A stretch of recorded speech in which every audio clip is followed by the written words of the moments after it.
Frankenstein. It's parts and pieces of absolutely everything. It only took me 6 months to build from body to car running.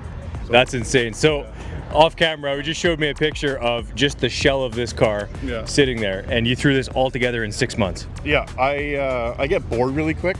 So over the winter, I needed something to do. I had a lot of bad things happen in 2022, so I needed to keep my brain straight.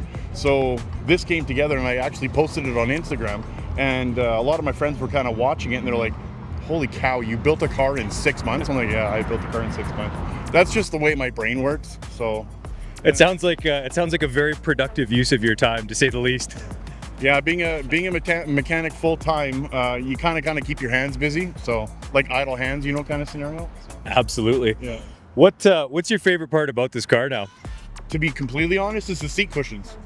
The seat cushions. They're my mom's couch. Just parts and pieces of people that passed away in that year. The plate that's on the back is actually an original 1928 Manitoba plate. No kidding. Yeah. So that was in the garage of my best friend that passed away, and we were digging through stuff, and I found the plate, and he's like, "Hey, Uncle Dave, look at this." And I was like, okay. So then I put it on there. It's just, so there's parts and pieces of Mom and parts and pieces of Greg Porter. That's an awesome story. My favorite part of this, if you can show us quick, your intake. Oh yeah. Show us the intake here quick. Okay, so I went to a swap meet, and I'm always thinking of something right off the wall. So this is actually a toolbox from the 1960s. It's an actual old Union toolbox. So all I did was 3D printed a piece to fit the carburetor, and then I put an air filter in it. I'm like, okay, now I got to get air into it. So I literally just used tin snips and ripped it open in a couple of spots just to get air in, and it's painted green on the inside because of the whole theme, and then silver on the outside, and it's literally just a toolbox. So it looks like it blew up from the inside. Yeah, it looks like the car backfired. Yeah, yeah. Basically, that's it. That's awesome. Working signal lights. They're LED signal lights, LED headlights, LED park lights. All the wiring and everything is actually under here. So everything is all hidden. Oh, very nice. So this used to be the original fuel tank. So I just gutted it, and I needed a place to put the battery and the wiring and all that kind of stuff. So that's where everything sits, and then the cover just goes over top, and the fuel tank's actually in the back. Take a look at this. Nice. Fuel tank is right there. That's the whole fuel tank. Yeah, like there's a fuel tank back here, and it says "Feed Me." So I love it. The whole Frankenstein theme, right? And then the top is just car art material with magnets. So it just clips right on. Just clips on. So if I want to take it off, I can take it off. But having a hairstyle like this, you kind of burn your head. Cheers. Right? Right? You burn your head really quick. But yeah, no, it's nice.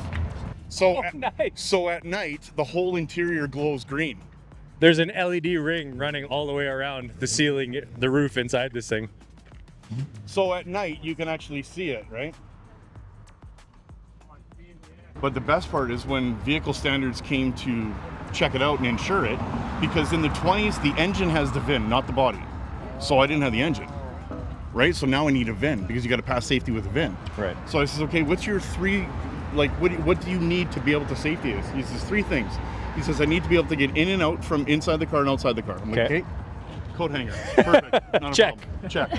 I says, okay, second one. He goes, it has to have signal lights. I'm like, yep, check. They're in the headlights. I says, what's the last one? He goes, it has to have an emergency brake.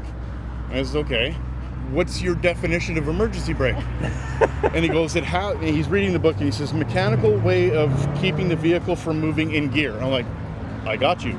A small block Chevy will run at 300 or 400 RPM and chug along, blah, blah. Well, when you let the air out, the frame sits on the ground. It ain't gonna pull it. That's mechanical. Like, that's exactly. He says, if you know the rules, you know how to break them, right? I'm like, yep. So I win. So they came and put a VIN on it, and I've been driving it off and on. I would definitely say this is one of a kind for sure. This is awesome. The more I look at this car, the more pieces I find that I like there. That's just it. You got to sit there and you got to look at it, and the more you look at it, the more you understand. Like, holy crap! Like before, I had the tunnel ram on it. I had just a normal intake, but I had a distributor with a clear cap, so you could see the spark at night. It's interesting. That is an awesome story. Thank you, sir. Thank you for taking the time. Yeah, no we appreciate it. Yes, thanks.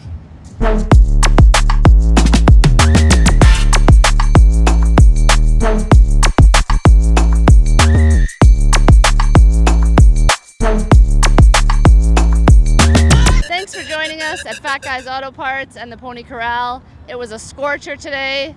We saw some classic Mustangs. Next week, it's bike night. Hot weather, hot cars, hot everything actually today. Let's go, Winnipeg. Fat Guys Auto Parts. Yeah.